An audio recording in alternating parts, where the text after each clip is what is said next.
Recife também está fazendo diferente. A merenda agora está muito melhor. Antes não era assim, não. Agora as merendas são acompanhadas. Os caras estão no recurso. Tá, já obteve o sinal. Então, nesse momento, nós vamos ouvir investidos, né? E a ideia é que eles contem um pouco, né, a sua história, né? E falem um pouco da dificuldade desse investimento e, principalmente, falem do desafio pós-investimento. Porque o pós-investimento a coisa começa a apertar também. Então a gente vai convidar aqui o Rodrigo, né, por favor, Rodrigo, e o Denison, e a gente vai passar rapidamente para eles contarem um pouco. Depois a gente espera ter um momento de perguntas, né, para aplacar um pouco a ansiedade de vocês. Vamos lá, quem começa? Ficar juntinho, quem quer sentar do outro lado? Quem começa? Começa? Bom, gente, boa tarde. Vou ver se eu consigo falar tudo aqui em 15 minutos para vocês. Meu nome é Rodrigo Assad, eu tenho uma empresa chamada U-Store. A gente já está no segundo momento de investimento, se preparando para um terceiro momento. E aí eu vou tentar contar para vocês um pouco de como é que eu vejo isso, a minha percepção. Eu hoje sou meio chato com esse negócio de investimento. Acho que dinheiro tem muito. Gente com dinheiro inteligente, conectado, trazendo negócio, tem pouco. Então a gente precisa pensar um pouco nisso. Bom, acho que além do que vocês viram anteriormente, que é você pensar num bom produto, você precisa conhecer bem o mercado que você vai se inserir e quem são as pessoas que podem trazer valor para o seu negócio. Antes de qualquer coisa, antes de procurar qualquer investidor, não é só tecnologia. Eu diria até que tecnologia é uma parte até pequena hoje em dia, apesar da gente acreditar muito no que a gente faz. A gente precisa muito mais conhecer e saber onde vai se inserir. Tá? No meu caso, especificamente, a gente escolheu um segmento onde no Brasil ele é praticamente inexistente. Eu vou dar um número aí de tecnologia para vocês. O Brasil é o 5º maior comprador de tecnologia do mundo. A gente só perde para a Inglaterra por 2 bilhões de dólares por ano. Primeiro é os Estados Unidos com 900, depois vem a China com 370, depois vem o Japão com 300, a Inglaterra com 167 e a gente com 65. Desse 165, menos de 10% fica para empresas brasileiras. Esse menos de 10% de empresas brasileiras basicamente é serviço. Então eu já excluí, eu não vou fazer serviço da minha vida, eu vou brigar pelo ticket, que é o ticket pesado. E aí eu resolvi brigar com gente muito grande, mas qualquer sobra de gente muito grande é muito dinheiro, certo? Então qualquer negócio que a IBM deixa de fazer, sobra para mim. Qualquer negócio que a VMware deixa de fazer, sobra para mim. EMC e por aí vai. Então essa foi a primeira decisão que a gente tomou. Depois disso, encontramos um conjunto de investidores, e aí eu dou até uma dica para vocês, não necessariamente você precisa pegar dinheiro de um investidor numa partida. Eu peguei 2 milhões de reais a fundo perdido, em FINEP e CNPq, então eu consigo fazer todo o bootstrap da minha empresa sem precisar de um investidor. Quando eu peguei dinheiro com o investidor foi para montar uma área comercial e fazer vendas. A gente fez o primeiro ciclo, esses caras ficaram junto com a gente, me ajudaram a estruturar uma área de vendas. Não tenho uma área de vendas na minha empresa, eu trabalho com canais, isso é uma outra dica que eu dou para vocês conseguem uma capilaridade muito maior, que aí vocês fazem a força de venda de outras empresas ser a sua força de venda. E aí, recentemente, a gente passou por um segundo momento de investimento, que aí, infelizmente, eu não posso falar valores, porque, enfim, tem percentual, tem lucratividade no meio, o pessoal não gosta. E aí eu trouxe realmente pessoas que são muito pesadas no mercado. O ex-presidente da Avaya do Brasil, certo? É o cara que estruturou a área de vendas da Nokia Siemens no mundo, e trouxe uma pessoa especificamente da área de canais, que também era da Avaya. Somos agora 3. Aí essa foi a minha segunda lição. Investidores trabalham. Eu não quero mais um investidor que só me dê dinheiro. Se ele for me dar dinheiro, ele tem que me dar muito dinheiro para um pedaço da minha empresa. Toda semana, sem brincadeira, alguém oferece um caminhão de dinheiro. A gente não quer esse caminhão de dinheiro. Eu quero gente que me traga negócio. O desafio de qualquer empresa investida é vender. O cara que botou dinheiro lá dentro, ele quer ver o resultado, certo? Então, se preparem para ter um cara do seu lado com um chicote te cobrando. Então, se vocês tiverem que levar chicotada, isso tem que ser caro, certo? E aí peguem muito dinheiro por um percentual muito pequeno da empresa, se vocês conseguirem. Ou vocês façam como eu fiz, é uma outra dica, tragam sócios que trabalhem, que abram negócios para vocês. O fato é que depois dessa abertura, desse trabalho, aí é uma informação que eu posso dar, a gente já tem mais de 100 milhões no pipeline de vendas, com uma perspectiva de taxa de conversão aí interessante até o final do ano. Bom, o que a gente está se preparando para fazer? A gente está se preparando para até o final do ano, aí sim, pegar muita grana, mas por 10% da empresa, assumindo que a gente conseguiu girar uma parte interessante do pipeline da gente e, se Deus quiser, num sonho grande, fazer um IPO no ano que vem. Outra coisa que eu diria para nós é o seguinte: o dólar alto parece ruim, mas para quem é empresa nacional é uma maravilha. Eu quero que o dólar exploda, eu quero que ele vá lá para cima, entendeu? Porque eu fabrico em real.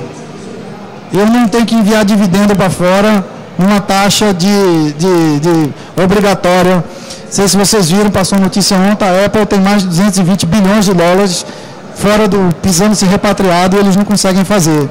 A gente não vai ter esse problema. A gente tem um mercado que é o 5º maior do mundo, a gente é verde e amarelo, a gente está aqui e eu fabrico em real. Então eu negocio o preço e para mim é muito mais fácil fazer isso. Esse pitch é um pitch muito forte para quem foi pegar dinheiro, certo? Antes de você encerrar, você não falou do teu produto.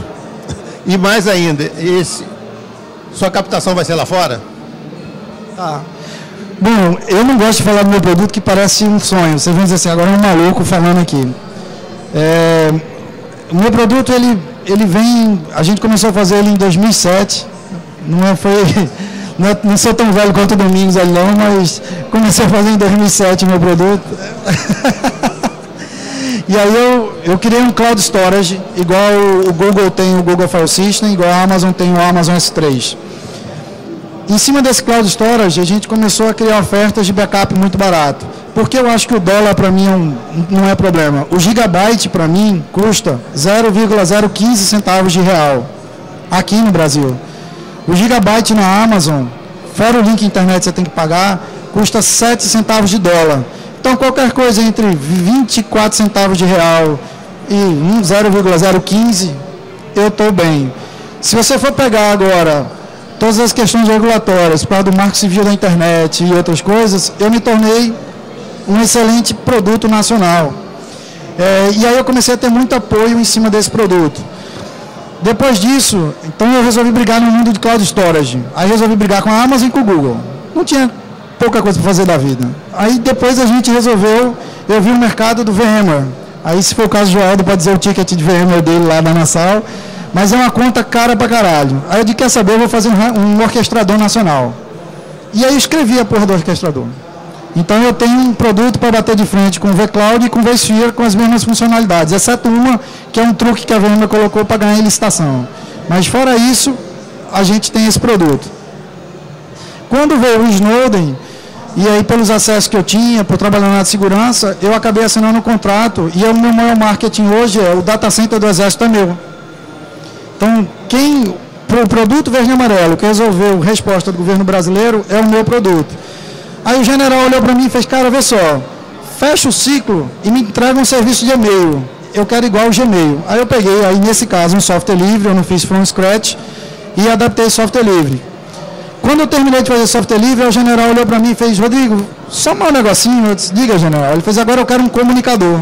Eu preciso de uma plataforma para fazer comunicação. E aí a gente escreveu esse software. Esse software hoje é um piloto, está rodando dentro da favela da Maré, mantendo toda a comunicação do Exército. Então, se a gente for olhar em termos da pilha, considerando que essas coisas estão integradas, você tem o Office 365 e Google Apps. Eu tenho o meu produto, que é o Store Collaboration. E eu tenho o e-mail e tenho só a ferramenta de chat. Depois eu tenho o orquestrador. Aí a IBM tem o Aiko, a HP tem o Helium, a Red Hat tem o OpenStack modificado e eu tenho o meu. A VMware tem o vCloud e tem o Eucalyptus.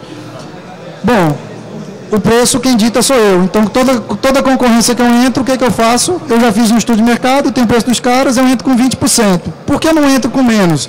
Porque eu sei que está todo mundo querendo desconto, aí depois eu dou mais. Aí você começa a fechar. Aí eu entrei na briga desses caras. Depois a gente pegou o nosso storage, que é um Object Storage, e transformamos ele num Block Storage, para concorrer no mercado de NAS. Quando eu entrei no mercado de NAS, aí eu comecei a bater de frente com o Fujitsu, com a EMC. O pitch é sempre o mesmo, gente. Derruba o preço. Eu sei o valor de fabricação do negócio. Para eu bater na performance, eu olhei o Exadata da Oracle, aí eu coloquei uma placa Fusion I/O dentro. Essa placa, ela faz milagre. Aí a gente criou uma área de staging e eu consigo hoje a mesma performance em termos de IOPS que um storage da HP ou desses outros caras. Com relação ao investimento, aí o Store ela se transformou numa... Tem certas coisas que são importantes para quem quer se posicionar nesse segmento de infraestrutura. O governo brasileiro tem uma série de incentivos, tá? Que vale a pena vocês olharem. Um deles chama-se Empresa Estratégica de Defesa. Aí o Store é uma empresa estratégica de defesa. Por ser uma empresa estratégica de defesa, eu posso ser contratado diretamente do governo. Isso é muito legal para mim, porque vai sobrar dinheiro no governo, apesar de vocês dizerem que vai ser mentira minha, mas vai sobrar muito dinheiro. Depois eu até explico como é que isso vai acontecer. Então, por ser uma ED, o capital que eu tenho que pegar tem que ser, no máximo, 40% internacional. Mas a gente não está querendo pegar capital internacional. Existe um grande banco nacional que já sinalizou que quer botar esse caminhão de dinheiro, não é o BNDES, não vocês perguntam. Apesar de Jaime estar aqui, eu já ter conversado com ele, mas não é o BNDES. É um banco nacional que enxerga que se ele começar a trabalhar com o produto da gente, ele diminui o ticket dele da TI, porque os caras têm 4 bilhões de orçamento por ano. Mas a gente pediu para eles segurarem um pouco, porque se eu for pegar dinheiro agora com eles, eles vão diminuir o valuation da empresa. Então a gente quer, e a gente também só quer dar 10% do negócio. Então a ideia é pegar num banco nacional. Obrigado. Domingos já está aqui conosco, mas vamos passar para o Denison para o seu relato. Oi, eu sou Denison Messias, boa tarde. Então, vou começar contando um pouco da história da Inlocomedia. Nós começamos com a maioria das empresas do Vale do Silício na universidade, então éramos 6 e começamos desenvolvendo a tecnologia de localização. Então, diferente do GPS, essa tecnologia ela 10 vezes mais precisa. Então, a gente tinha uma precisão de 1 a 5 metros para localizar o usuário dentro de ambientes fechados. Então, com isso aí em mãos, a gente foi buscando o que fazer, né? Assim, como é que a gente vai monetizar isso, como é que a gente vai crescer a empresa, trazer um potencial atrativo para outros investidores. Então, a primeira lição assim, que eu passaria para vocês é que é muito importante estar na mídia, nesse início. Nosso primeiro evento foi o Desafio Brasil, então a gente foi lá para São Paulo, fomos selecionados, terminamos como um dos 6 finalistas, mesmo sendo um evento majoritariamente com empresas bem formadas, a gente foi lá com a tecnologia simplesmente pura. Isso assim, agregou bastante. Então, primeiro foi o lado comercial, aprendemos a duras penas que a tecnologia não é tão assim, importante quanto a gente pensava. Nós somos todos estudantes de ciência da computação, tudo programador, então a gente achava que a tecnologia era o suprassumo. Então, os clientes iriam vir à medida que fossem percebendo que o produto era bom, e não é bem assim. Então, depois do Desafio Brasil, fomos participando de outros eventos e fazendo o produto também. O nosso primeiro cliente foi um shopping daqui de Recife, o Shopping Rio Mar. O aplicativo inicial fomos nós que fizemos e tinha essa tecnologia de posicionamento. Então, o usuário podia se localizar dentro do shopping, saber onde ele estava, como fazia para chegar até uma certa loja. Então, mesmo produzindo esse produto aí, a gente também foi atrás do investidor. E um evento que deu bastante visibilidade para a gente foi o Bootcamp do Stanford, lá nos Estados Unidos. Assim que participamos, recebemos propostas de vários investidores. Um dos investidores foi a Sequoia Capital, lá dos Estados Unidos, e outro foi o pessoal do Buscapé aqui no Brasil. Então, por isso que é muito importante essa exposição, né? O Romero, por acaso, o Romero é o CEO do Buscapé. Então, por acaso, ele leu a matéria na internet, viu o Enlocomedia, que na época era o BI, e disse, vamos dar uma olhada nesse pessoal aí de Recife, que tem uma tecnologia interessante, vamos entrar em contato. Então, entraram em contato, a gente foi lá para São Paulo, demonstramos a tecnologia, então não é só você ter um pitch bonito, a tecnologia tem que funcionar também. E aí o Romero lá disse duas coisas, vocês só vão sair daqui da sala, ou a gente vai ser primo, a gente vai investir uma certa quantidade, ou a gente pode ser irmão. Então a gente investiu uma quantidade significativa, alguns milhões mesmo, e chegar junto de vocês. Então a gente optou ser o irmão do maior comparador de preços do Brasil e do mundo hoje, né? Então foi isso, alguns milhões investidos e a parceria com o Buscapé, que é o mais importante. Então, parte do que o Rodrigo falou, né? Você não só busca dinheiro na hora de levantar um investimento, você busca principalmente o network. Então, o Buscapé já tinha uma rede de clientes, uma rede de investidores, de pessoas que podiam agregar a empresa. Então, isso foi muito importante para o crescimento. Então, uma vez que o Buscapé entrou, a gente pivotou o produto para usar essa tecnologia para publicidade. Então, nós criamos uma rede de anúncios mobile. Então, esses anúncios que vocês veem nos aplicativos, a gente disponibiliza. Muita gente não gosta, mas a gente ainda faz. E assim, depois do lançamento, justamente por conta desse investimento, desse corpo que o Buscapé tinha, 3 meses após o lançamento da plataforma de anúncio, a gente conseguiu faturar mais de 1 milhão, certo? Isso foi no ano passado. Esse ano a gente está com a estimativa de faturamento de 10 milhões, mas também está com bastante desafio. Começamos a empresa com 6 pessoas, no ano passado terminamos com 11 pessoas e esse ano estamos com 20. E a estimativa de crescimento é que 30 pessoas daqui ao fim do ano. Então, esse é o principal desafio que a gente está vendo hoje no crescimento da Enlocomedia é a cultura. Então, a gente precisa até terminar, precisa ter essa cultura desde o início, né? Porque à medida que vai crescendo, os investidores, os sócios, eles vão se distanciando da operação da empresa. Então, antes a gente estava com a mão na massa, agora está numa parte mais gerencial. Daqui a pouco não vai estar nem dentro da empresa mais. Então, a gente precisa ter a cultura como o principal guia do crescimento da empresa. Então, o que é que a gente procura justamente quando está contratando novos funcionários ou estagiários? O que é que a gente procura? A gente procura primeiro que a pessoa goste de trabalhar nesse ambiente de startup. Então, um ambiente corrido, tem que ser muito proativo e tem que, primeiro de tudo, gostar de trabalhar à vontade. Então, a gente tenta meio que simular aí o ambiente do Vale do Silício lá na empresa bem à vontade, apesar de eu estar vestido assim. Todo mundo vai de bermuda, chinelo. Então, é esse espírito de startup que a gente tenta buscar na hora de contratar alguém novo. Então, esse está sendo um dos principais desafios. Outro desafio é em relação a clientes. Então, na medida que você tem um produto, ele lança, você consegue os primeiros clientes, mas precisa, pouco a pouco, ir se adaptando ao mercado. Então, a gente está nesse dilema aí.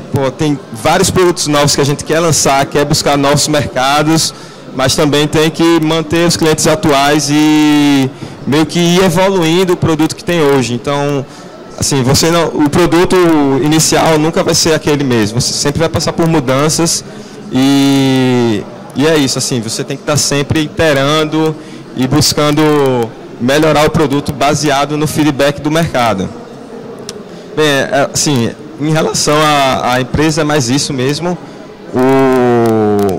Um dos principais, assim, pontos fortes do Buscapé continua sendo esse network. Então, a gente já está na segunda rodada de investimento. Estamos buscando cerca de 50 milhões para poder dominar o mercado brasileiro de mobile. Hoje, nossos concorrentes são, a maioria, a Google também. É difícil você não concorrer com a Google se você quiser ser grande no mercado de tecnologia. Facebook, que são os que possuem as maiores plataformas de publicidade. Então, a gente tem noção do desafio que tem à frente, mas a gente tem um objetivo final também. Então, é importante sempre passar isso para esses investidores, né? Você ter a visão do ponto final, mas você entender como chegar lá. Então, você entender como é que se dá a operação, você saber o que fazer quando o dinheiro chegar nas suas mãos, finalmente. Então, é isso, assim. Isso é o que eu tenho para falar e qualquer perguntas depois, pode ficar à vontade aí para falar comigo. Obrigado, Denison. Domingos, você já sabe o que tem que falar. Obrigado. Bom dia, pessoal. Tudo bom? Antes de eu começar, eu queria saber qual é o perfil da nossa plateia aqui hoje. Levanta a mão aí quem foi empreendedor. Quem tá, dos empreendedores, quem está com startup agora? Levanta a mão. Os demais já tem empresa? Levanta a mão quem já tem empresa. Quem não levantou a mão até agora, levanta a mão, por favor. Tá bom. Então já deu para entender o perfil. Qual é a curiosidade de quem está aqui, levantou a mão e que não é empreendedor, né, e não tem empresa? Está pensando em talvez montar um negócio? Levanta a mão quem for talvez isso. É curioso? Ok. Tá bom. Então, eu entendi que esse painel agora a gente diz o seguinte: recebemos dinheiro e agora, não é isso? É isso? Um pouco contando a história. Vamos contar a história. Eu acho que vocês ouviram aqui os outros dois falando que a gente não precisava de dinheiro, né? Então, no Brasil, né, acontece muito o caso de você empreender, você já tem um negócio rodando, e aí só nesse momento você é procurado por investidores, né? Essa configuração mental, que a gente chama de mindset, é bem diferente do que acontece, por exemplo, em países mais avançados que investem e que acreditam muito no empreendedorismo, que é o que vocês estão fazendo aqui. Então, por exemplo, na Califórnia, no Vale do Silício, o que eles fazem é o seguinte: você só precisa ter uma ideia, você vai atrás do investidor e você levanta muito dinheiro só pela ideia. Às vezes você não fez nada e você já consegue dinheiro. Tem o caso de uma empresa lá que trabalha criou um portal para financiamento de automóveis, de revenda de automóveis usados, que os caras com 10 slides conseguiram levantar 10 milhões de dólares por 10% da empresa. O que é que vocês acham? No Brasil, infelizmente, a gente ainda está longe disso acontecer. Mas por quê? Porque aqui a gente é muito avesso a risco. Lá, eu vou dar uma informação que talvez para vocês pareça desanimadora, mas não deixe que seja desanimadora, tá certo? 90% da ideia de vocês dessas ideias que vocês estão agora, né, fomentando para criar um negócio, infelizmente elas vão falhar. E elas não vão falhar porque é uma má ideia não, tá certo, gente? Elas vão falhar às vezes é porque é uma boa ideia. Só que ela pode estar muito antes do momento do mercado aceitá-la, ou ela pode estar um pouco depois do mercado aceitá-la. E mesmo se ela estiver exatamente no momento que o mercado for aceitar essa ideia, vocês têm que ter muita sorte para vocês conseguirem entender o mercado da forma correta, desenhar o produto correto, e entre o mercado e o desenho do produto, vocês têm um negócio no meio aqui que se chama canal de distribuição, que é como eu vou pegar essa ideia que é maravilhosa para resolver um problema que eu sei que o mercado tem, e como é que eu vou distribuir isso da forma correta. Então, isso é uma equação polinomial extremamente difícil de dar certo. Mas se as estrelas e os planetas estiverem em linha, uma das 10 ideias que vocês tiverem vai dar certo. E aí, o que eu digo a vocês é o seguinte: se vocês são empreendedores, se vocês estão pensando em fazer um negócio, se vocês têm energia, criem um processo para que essas coisas aconteçam de forma muito rápida. Porque vocês vão falhar e a falha não vai ser um insucesso. A falha é o caminho para o sucesso. Essa é a cabeça que a gente precisa ter para a gente poder ser empreendedor. A Neurotech foi a minha 4ª empresa. Então eu dei sorte. Eu não precisei criar 10, tá? Na 4ª eu consegui achar um caminho que foi viável. Mesmo assim, ela levou um bom tempo para chegar no mercado, porque eu tinha uma ideia, nós tínhamos uma ideia, na verdade os fundadores, os criadores da Neurotech tinham uma ideia, a gente sabia que tinha mercado para aquela ideia, só que o público que a gente queria levar o produto, ele não estava pronto para receber aquilo. Então a gente passou quase 5 anos para provar que aquele conceito poderia ser um bom conceito para o mercado. E nessa primeira fase é uma fase muito que a gente sofre muito, né? Porque a gente ganha pouco, a gente trabalha muito, o mercado não nos reconhece, né? A gente acha que é muito bom e muitas vezes a gente percebe que não é o que o mercado fala para a gente. Então o que eu diria para vocês estejam atentos para o que o mercado tem para falar, porque o mercado é quem está certo, tá? Por mais que a gente ache que está certo, pode ter certeza que vocês estão errados até que o mercado diga que vocês estão certos. Ou a gente pode ver diferente, né? A gente pode achar que está certo e brigar com o mercado vai perder 10 em 10. Tá? Então vamos estar atento e vamos criar um processo para que a gente rapidamente tenha feedback das nossas ideias para ver se elas são viáveis ou não. E lembra, né, a gente tem 3 grandes pilares de desafio: é entender o mercado, criar o produto certo e descobrir como é que eu pego esse produto e levo para o mercado. Nenhum dos 3 é trivial. Por sorte, a Neurotech, ela conseguiu fazer esse caminho, conseguiu achar um produto que atendesse a um problema de mercado e conseguiu criar um sistema de distribuição para esse produto. E a gente começou a crescer no que a gente achava que era um processo acelerado de crescimento, né? Mas basicamente nós éramos formados por cientistas. Eu não sei se é o perfil de vocês, né? Mas se vocês têm uma empresa que, como a nossa aqui, né, formada por cientistas, eu não sei se era o caso, vocês podem ter certeza que vocês vão ficar deliciados em desenvolver o produto, mas vocês não vão estar nem aí para o mercado, e muito menos ainda para o canal de distribuição, né? Porque canal de distribuição significa vendedor. O que é que a gente fala de vendedor, né? É um mal necessário, né? Então, a gente estava muito focado no produto, em ganhar a competição internacional e mostrar que a tecnologia era boa, que a gente podia bater em todo mundo, brigar com líderes internacionais, e a gente teve muito sucesso em fazer isso. Mas a nossa estratégia do que a gente chama de go-to-market, né, levar para o mercado, é uma estratégia que levou muito tempo para ir lá, porque a gente não estava focando nisso. Aí foi quando, há 3 anos atrás, a gente resolveu ser um pouco mais agressivo, parar de ser cientista e virar homem de negócio, né? E fomos atrás do investidor. A história depois do investidor é isso que vocês viram aqui, tá?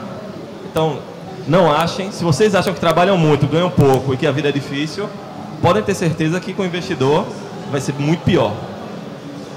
Mas como, se vocês são empreendedores, né? Se vocês são pessoas que têm ideias, vocês vão rapidamente transformar esse cenário adverso numa oportunidade. E todo mundo vai ser aqui poliana, vai brincar de contente, vai dizer, isso aqui é uma chance que eu tenho de aprender mais. E é exatamente assim que acontece. Porque os investidores não tem nada errado no que eles querem. Na verdade, o jogo que a gente está jogando está claro desde o início. Eles querem que você receba um capital por uma ideia que já está funcionando, no Brasil é assim. Daqui, talvez, na próxima geração, talvez os meus filhos que estão aqui tenham uma chance diferente dessa. Certamente eles terão um investidor, né? Eu espero que eu possa ser investidor das ideias deles e que eles possam vir com 10 slides de PowerPoint e eu possa financiá-los sem eles terem que ter um negócio rodando. Mas no Brasil a gente ainda está longe disso. Então a gente se sacrifica, cria um negócio, aí a gente entra na primeira armadilha, né? Porque a gente vira refém daquele negócio, né? É nossa criança, é nosso bebê, é meu filho. Minha empresa vira o meu filho. E aí quando chega alguém dizendo, não, eu quero ser padrasto do seu filho, né? Eu quero dividir o filho com você. Você se questiona, você sofre. E em algum momento você decide que é isso que você quer para a sua vida. E aí você tem que reconfigurar a sua cabeça. Porque agora, em vez de estar pensando só em empreender, em descobrir necessidade do mercado, em ter o melhor produto, você vai ter que investir muito em como você vai escalar a sua ideia. E eu digo a vocês aqui, tá? Se a ideia de vocês não for escalável, agora, podem acreditar que talvez ela esteja naqueles 90% que não vai dar certo, tá certo? Então vamos para a próxima.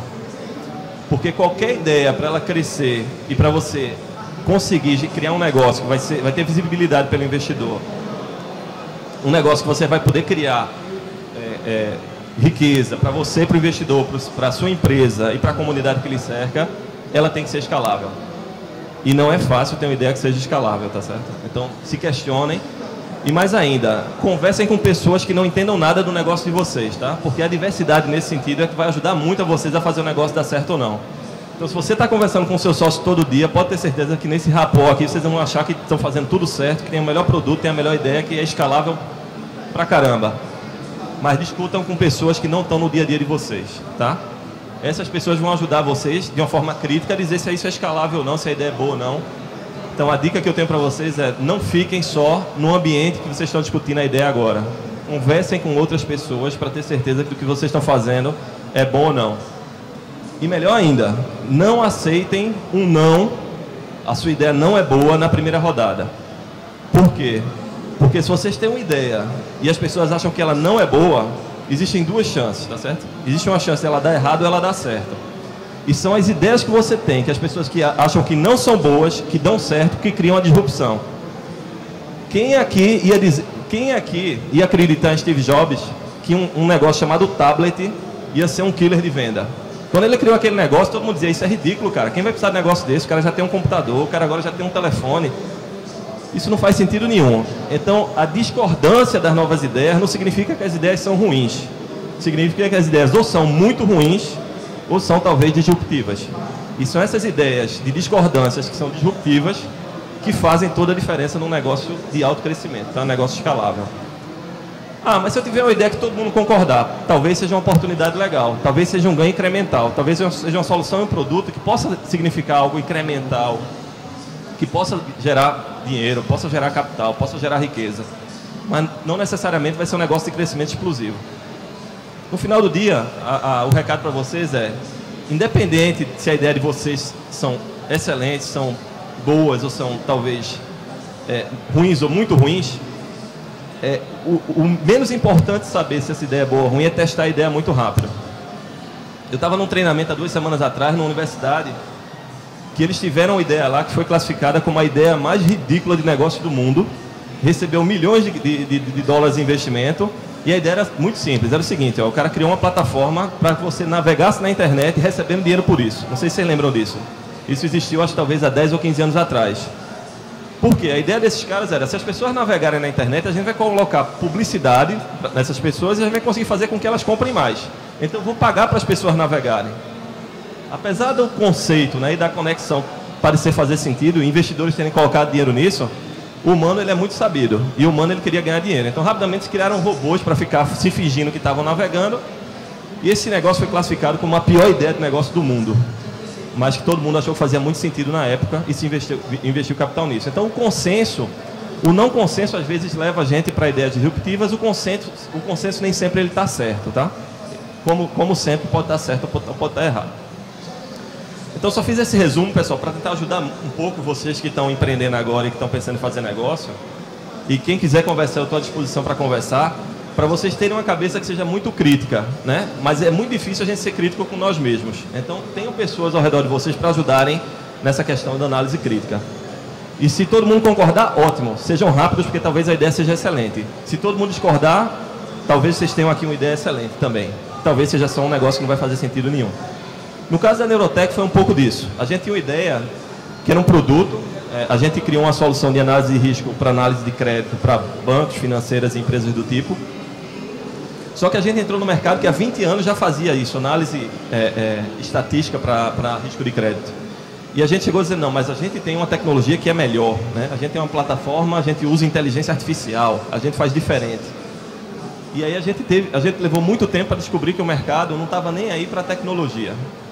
E talvez isso seja outra coisa importante vocês entenderem. Tecnologia tem que ser meio. Tecnologia, se você botar a tecnologia como o fim da sua empresa, pode ter certeza que vocês não vão ter muita chance de dar certo. Então não importa se a tecnologia é a tecnologia da NASA ou é a tecnologia feita no quintal da sua casa. O importante é, isso resolve um problema de mercado. Esse mercado está precisando de uma resolução melhor do que a que ele tem agora. No nosso caso, a gente deu sorte, porque a nossa solução terminava dando mais recurso para o meu cliente. Então ele ganhava mais dinheiro usando a solução da Neurotech. Então foi só por isso que deu certo. Porque a gente não precisou ter uma publicidade enaltecendo nenhuma outra característica. Simplesmente bota a minha solução que você ganha mais dinheiro. E aí os bancos entenderam isso. O banco entende muito bem ganhar dinheiro, no Brasil especialmente. Então isso terminou dando certo por conta disso. E foi aí que entrou o investidor, né? Depois da entrada do investidor, muda completamente, a cabeça da empresa ela muda completamente. Porque, como eu falei antes, né? Se você é uma empresa técnica, você está preocupado com o produto, você está preocupado com o seu mercado e talvez como levar esse produto para o mercado. Talvez, porque isso aqui nem todo mundo se preocupa e às vezes é a parte mais importante do negócio. Quando entra o investidor, isso muda completamente. Levar o mercado passa a ser a coisa mais importante, gerar recurso financeiro mais importante ainda e estar preocupado em 100% do seu tempo em fazer isso dar certo é o mantra de qualquer empresa investida, né? E crescer rápido, não adianta crescer devagar. Nenhum investidor coloca capital na empresa para ela crescer devagar. E aí você começa a ter os dilemas dos fundadores, né? Porque quem funda a empresa, às vezes você não está preocupado com o resultado da empresa. E aí você tem que passar a ter uma cabeça diferente. E aí você passa a ter o dilema que a gente chama do dilema do X, né? Esse dilema do X é o seguinte: quando você está criando uma empresa, você está preocupado basicamente em inovar, você está preocupado em achar novas soluções, você está preocupado na excitação de resolver um problema novo. Isso é o que faz qualquer empresa ser construída, tá? É um tipo de configuração mental que foca no empreendedorismo e na inovação. Quando isso dá certo, se você continuar pensando desse jeito, sua empresa não vai crescer, ela não vai funcionar. Então você tem que começar a pensar de uma forma muito mais de conforto. Ou seja, eu preciso ter controles, eu preciso ter clientes, eu preciso tratar bem meu cliente. E aquela parte, e toda aquela motivação anterior que eu tinha, ela termina ficando deixada de lado na empresa, né? E aí, as empresas que saem da parte de inovação e passam a ser uma empresa de operação, elas criam uma armadilha para elas mesmas, e com essa armadilha elas têm uma grande chance de dar errado. Vou dar 2 exemplos para vocês. A Nokia, a empresa finlandesa, né? Quem aqui já teve telefone da Nokia? Levanta a mão. Há 10 anos atrás, a Nokia era uma empresa de 200 bilhões de dólares. O valor de mercado, 200 bilhões de dólares. Em 5 anos, ela saiu de 200 bilhões de dólares para 5 bilhões de dólares de valor. Mas ainda são 5 bilhões de dólares. Mas imagina o que é essa diferença de sair de 200 para 5. E por que aconteceu isso? Eles deixaram de ser inovadores? Não. A Nokia criou um tablet 10 anos antes. Ok, 10 anos antes da Apple ter criado o tablet. Então, só para encerrar, já que meu tempo está curto, o recado é: sejam inovadores, depois virem operacionais e, por último, né? Depois que vocês forem inovadores e derem certo, virarem operacionais e derem certo, voltem a ser inovadores e não parem de ser inovadores e criem o que a gente chama de empresa ambidestra. Eu preciso ter uma empresa que seja inovadora e operacional com excelência. É isso. Obrigado, Domingos.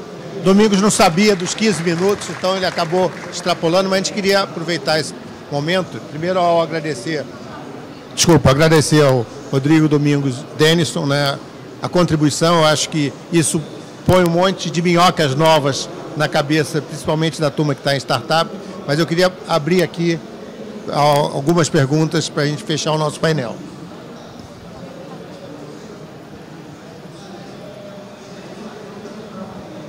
Bom dia, pessoal. Bom dia. Parabéns para vocês que chegaram lá. Eu estou no caminho, espero um dia estar desse lado de lá. A pergunta é para os três.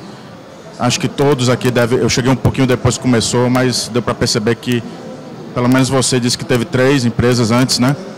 E a gente observa nas palestras, todo mundo fala muito do segredo do sucesso, segredo disso. Eu queria saber de cada um dos 3, se possível, de uma forma sucinta, quais os principais erros antes de vocês terem tido o sucesso. Que erros que vocês cometeram mesmo, detalhadamente assim, de uma forma sucinta, obviamente, mas que erros que foram cometidos até que vocês conseguiram acertar? Cara, a minha visão é meio polêmica lá sobre isso. Eu, sinceramente, vou dar uma visão difícil, assim, eu vou jogar lá para longe, então dê um desconto nessa frase. Eu não acredito no cara recém-formado criando uma empresa bilionária. Eu só acredito que pessoas conhecem do mercado, que nem eu falei. Depois de trabalhar 15 anos fazendo a mesma coisa, eu sabia quem eram os meus concorrentes, eu sabia o preço dos meus concorrentes, eu sabia onde estavam as falhas dos meus concorrentes, eu já tinha trabalhado com os produtos dos meus concorrentes, e aí eu sabia o que eu podia fazer a diferença e como é que eu podia ser inovador sobre aqueles produtos. Então, assim, eu não diria para você que eu precisei quebrar nenhuma empresa, mas eu conhecia profundamente aquilo. Eu não acho que seja possível, se você pegar as grandes empresas, os caras do Google, por exemplo, é o resultado do doutorado deles. Então, nenhum deles ficou bilionário antes dos 30, né? Todo mundo quer ficar bilionário antes dos 30. Eu acho difícil esse tipo de coisa. Então, acho que o maior segredo, acho que todo mundo falou um pouco disso, o Domingos citou isso também no caso da Neurotech, né? Quando ele fala de produtos e tal, não necessariamente é a tecnologia, mas é a fraqueza que os seus concorrentes têm e aonde você pretende se posicionar. Você precisa entender bem isso. Aonde a conta dói, né? No meu caso, eu sabia que a conta era alta. Eu era comprador. Então, eu sabia mais ou menos como funcionava. Então, a minha visão sobre como fazer isso é desse jeito. Conheça profundamente, entenda, evolua, trabalhe. Como Domingos, tu é professor universitário ainda? Não. Eu sou professor universitário. Então, assim, manter esse tipo de coisa para você criar uma empresa é importante, mas definitivamente isso não é a única chave do sucesso, não. A chave do sucesso, o Domingos falou, eu falei, no teu caso ficou muito fácil, o investidor ajudava, é uma política de canais forte, cara. Bem, primeiro eu não considero que a gente teve sucesso ainda, mas assim, eu acho que o principal erro logo no início foi o foco no produto. Então, eram 6 caras de tecnologia e todos eles eram sócios, então todo mundo queria dar uma opinião no produto. Isso atrasou bastante a gente, é uma coisa que a gente até lembra ainda hoje, mas procura não se arrepender disso, mas eu acho que um dos principais erros é esse, né? É muita atenção no produto antes de levar para o mercado. Então, assim, eu acho que eu tomaria mais cuidado caso desse para voltar atrás. E um desafio agora, na verdade não é um segredo, mas um desafio que a gente está passando agora é essa transição que o Domingos falou, de inovação para operação. Então a gente tem um produto muito inovador, todo mundo adora tal, mas o desafio está no mercado, então você atender os clientes. Então essa transição de focar a equipe para desenvolver um produto inovador, melhorar a tecnologia e focar a equipe para consertar os erros do produto. Então esse é o principal desafio e a gente está vindo mais para a direção operacional. Então justamente se tornar, suceder nessa parte operacional, né? Então esse é o desafio hoje e esse foi o erro que a gente cometeu e que eu aconselho prestar atenção logo nesse início. Posso me levantar? Excelente pergunta. E ela é uma excelente pergunta, sabe por quê? Porque eu sei a resposta. Como foi falhar no passado, né? E vocês viram as respostas aqui que tem tudo a ver com o que a gente está falando. Depende de como você encara a falha, né? Eu tive 3 empresas, né? Como o Rodrigo comentou. Domingos teve 3 empresas. Talvez eu tenha tido a primeira. Eu esperei 15 anos para fazer minha primeira empresa. Eu nunca fui empregado. Eu já tive diferente. Eu tinha um DNA muito empreendedor, então eu saí fazendo. E sair fazendo significa que você talvez não esteja preparado para tudo que a gente está discutindo aqui. E ninguém está preparado. Não é nada errado não estar preparado. Na verdade, você nunca vai estar preparado. A gente não acha que teve sucesso. A gente acha que está no caminho, talvez, do sucesso. Mas lembra do exemplo da Nokia? A chance daqui a 5 anos, vocês conversarem com a gente, essas empresas estarem quebradas, ela é real. Então, o que vai fazer a diferença de talvez a gente continuar vivo daqui a 5 anos? É a gente ter o mesmo pensamento que vocês que estão começando um negócio têm que ter. Que é, eu vou testar, eu vou errar faz parte do processo de aprendizado e eu vou tentar de novo. A única chance que tem de não dar certo é vocês tentarem, errarem e pararem. Talvez leve muito tempo para dar certo. Talvez vocês estejam naqueles 5% dos outliers que não vão conseguir nem com 100 ideias ter uma que dê certo. Mas a grande chance é que se vocês criarem um processo de tentativa e erro de forma consistente, e aí a gente tem que ter uma janela de Johari bem aberta para saber quais são os nossos erros e acertos, não pelos nossos julgamentos, mas pelo julgamento daquelas pessoas que nos cercam, aí talvez a gente tenha a chance de ter um acerto. Então a resposta é, cara, errar é ótimo, dependendo da forma como você encara o erro. Eu vou desafiar um pouco aqui a ideia do Rodrigo. Eu acho que se você tem experiência, é excelente, você vai ter uma chance muito maior de dar certo. Então talvez em vez de 1 em 10, ele criou a primeira empresa e ele estava em 1 em 3, deu certo. Se você não tem experiência, não vai ser tão fácil quanto foi para o Rodrigo, talvez. Então tentem, errem e tentem de novo. Tentem outra vez, até ou vocês desistirem, ou vocês acertarem, né? Então, excelente pergunta, porque eu sabia a resposta, tá? Mais alguma pergunta? Agora é complicado, hein? Vem pergunta difícil. Bom, boa tarde. Meu nome é Joaldo, eu sou investidor, empreendedor e investido. Conheço alguns de vocês há algum tempo, sou amigo de Assad. Assad, eu queria fazer uma pergunta diretamente para você. Você disse que para o ano que vem pensa em IPO. Como você sabe e alguns outros aqui, eu participei de um IPO, nós fizemos um IPO no ano passado, outubro de 2013, ano retrasado. Captamos 650 milhões do mercado. E quando você faz IPO, a empresa muda. Pense que hoje você pensa a empresa de dentro para fora. Quando você faz um IPO, você vai pensar de fora para dentro. Isto é, tudo que você faz na sua companhia é voltado para o mercado. Nada que você faz, inclusive às vezes você pensa mais no mercado do que no próprio negócio. Isso às vezes pode interferir no futuro da empresa. Um outro ponto é que você vai começar a pensar no dia a dia. E você não pensa, não planeja uma companhia para o futuro. O mercado faz isso. O que é que você e o que é que os outros pensam em relação a IPO, a ir para o mercado como um todo? E o que isso pode mudar? Um outro ponto. Eu recebo dezenas de e-mails diariamente ou mensalmente de empreendedores querendo ser investidos. Já investi em alguns, esse é um dos que eu invisto hoje, tem um projeto para o futuro que ainda não pode ser falado, fantástico. Só que o mercado, este ano, como todos já sabem, para o ano que vem, vai ser muito difícil. E quando diz difícil, a economia está muito difícil. Não só para os empreendedores, mas para os investidores. Isto é, vai faltar e já está faltando dinheiro no mercado. O ciclo é vicioso mesmo. Começa a faltar em um, vai afetando a economia como um todo para todo. Que é que vocês, empreendedores, que estão começando alguns agora, outros, como o Domingos já está há algum tempo, pensam em relação a isso também? Bom, primeiro, ano que vem ele tem que estar aqui. Ele não gosta de falar não, mas ele tem um case, talvez em Pernambuco, o maior case de sucesso hoje em dia. Vamos lá. A primeira coisa que eu fiz para fazer um IPO, acho que Domingos citou bem, foi parei de tratar minha empresa como meu filho. Meu filho é aquele ali. A empresa não é mais meu filho, não. Acho que numa postura muito altruísta. Recentemente passei o comando da empresa para um CEO de mercado. Um cara que entende de business, um cara que tem 53 anos, um cara que ele começou na IBM, depois ele fez o startup de uma empresa americana no Brasil, então ele já entende o modelo startup, vendeu essa empresa, ganhou muito dinheiro, depois ele estruturou toda a área de vendas da CPM Braxis, então, aí depois ele foi chamado para montar toda a área de vendas mundial da Nokia Siemens, ele estruturou toda a linha de produtos, contratação e tal, e ele pegou a Avaya do Brasil, não sei se vocês conhecem a Avaya de telecom, com 3 clientes, entregou a empresa 3 anos depois com mais de 300 clientes e é a Avaya que mais fatura no mundo, mais do que a Avaya americana. Então, uma postura até diria para vocês altruísta, porque dói. Entregar o comando da empresa foi uma decisão difícil. Domingos comentava comigo aqui, cara, você fez isso mesmo? Eu digo, fiz. Mas eu vou focar na inovação, porque alguém precisa pensar. O produto da gente precisa evoluir do ponto de vista de inovação, de ser disruptivo.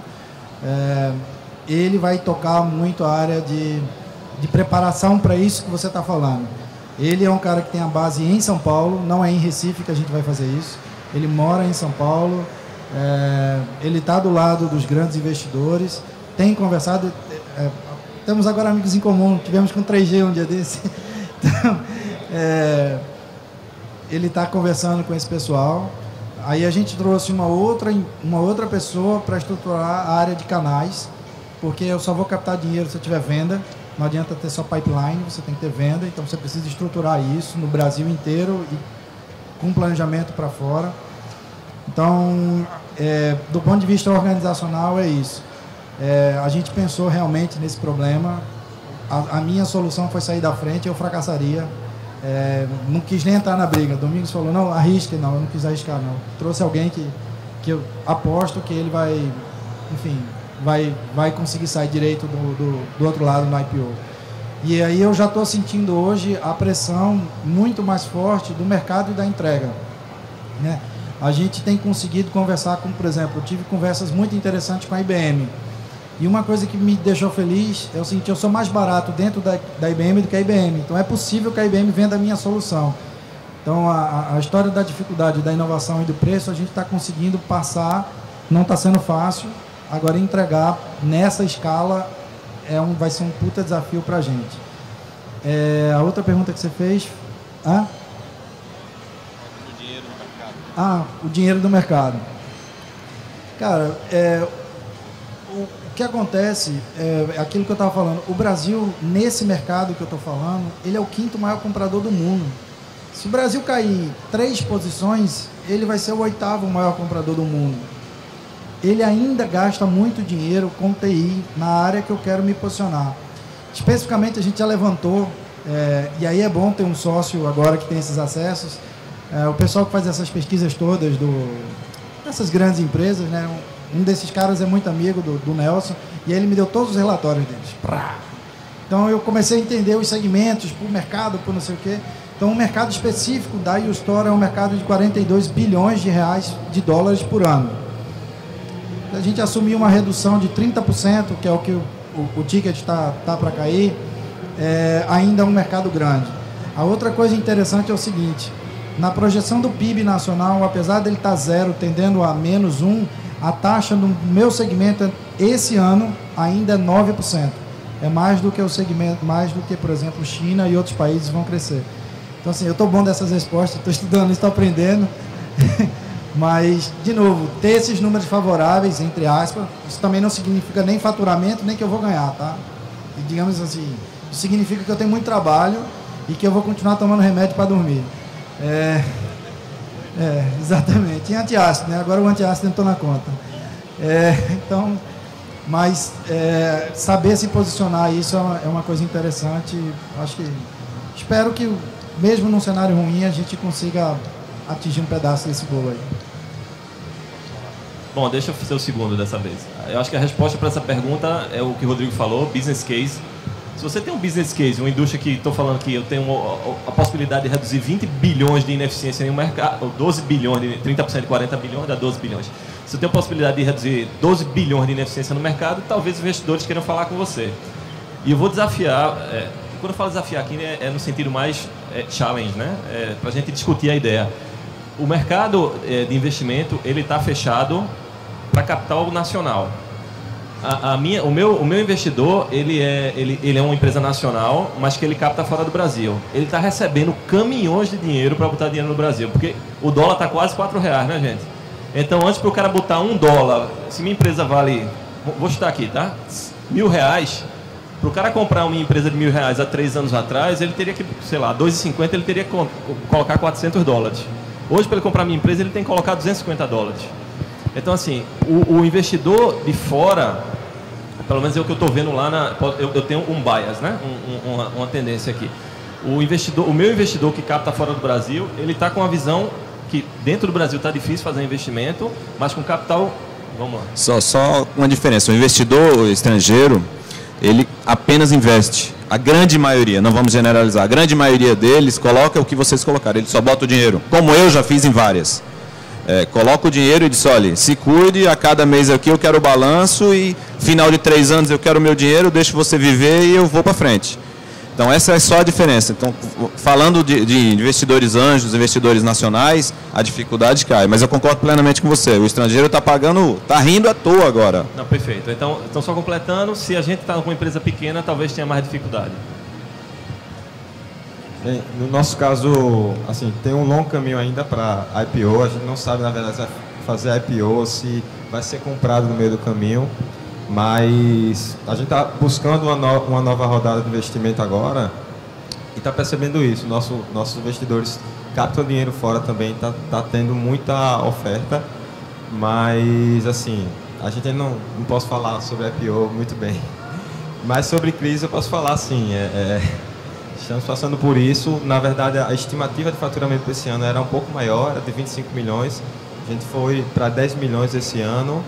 E, assim, mas o mercado significa que o mercado está mais propenso a adotar soluções criativas, que otimizem os gastos, e isso é um pouco do perfil do nosso produto. Então, no fim das contas, está crescendo bem a empresa, mas não tão bem quanto era no cenário do ano passado.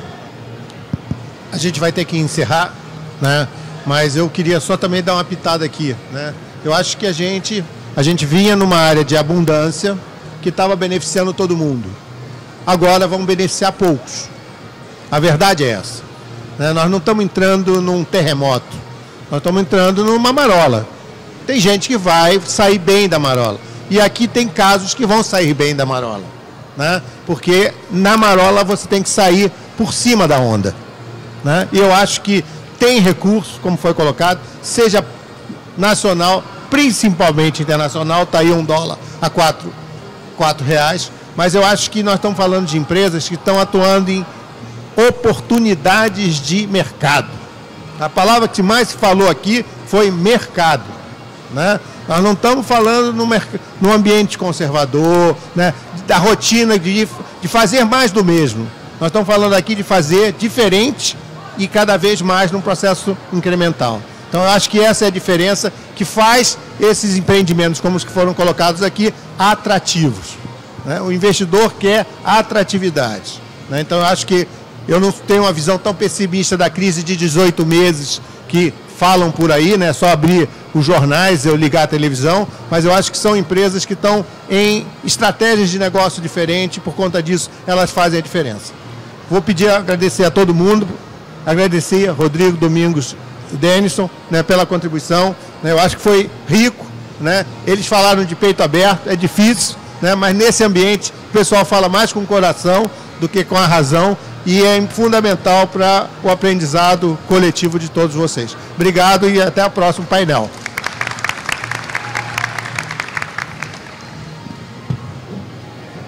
Pelo tamanho de suas empresas, mas pelo seu trabalho, dedicação e coragem, principalmente em momentos difíceis, como o que vivemos agora. Quem conhece muito bem o que faz e ainda assim busca sempre o conhecimento. O Sebrae está ao lado desses empreendedores para apoiar e orientar na hora que eles mais precisam. Conte com o Sebrae. Gestão, inovação e produtividade. Sebrae, especialistas em pequenos negócios. Empresários não são medidos pelo tamanho de suas empresas, mas pelo seu trabalho, dedicação e coragem. Principalmente em momentos difíceis, como o que vivemos agora. Quem conhece muito bem o que faz e ainda assim busca sempre o conhecimento. O Sebrae está ao lado desses empreendedores para apoiar e orientar na hora que eles mais precisam. Conte com o Sebrae. Gestão, inovação e produtividade. Sebrae, especialistas em pequenos negócios. A Prefeitura mostrou uma nova forma de trabalhar e cuidar da cidade. E ainda vai fazer muito mais por você. Tem muito trabalho pela frente. Prefeitura do Recife. Fazendo muito melhor, fazendo diferente. Fazer melhor é mudar a situação das creches no Recife. Além de já ter construído 7 creches escolas Recife, outras 6 serão abertas. E a Prefeitura do Recife também está fazendo diferente. A merenda agora está muito melhor. Antes não era assim, não. Agora as merendas são acompanhadas por nutricionistas. A Prefeitura mostrou uma nova forma de trabalhar e cuidar da cidade. E ainda vai fazer muito mais por você. Tem muito trabalho pela frente. Prefeitura do Recife. Fazendo Recife, outras 6 serão abertas. E a Prefeitura do Recife também está fazendo diferente. For once in my life, I have someone who needs me. Someone I needed so long. Someone warm like you.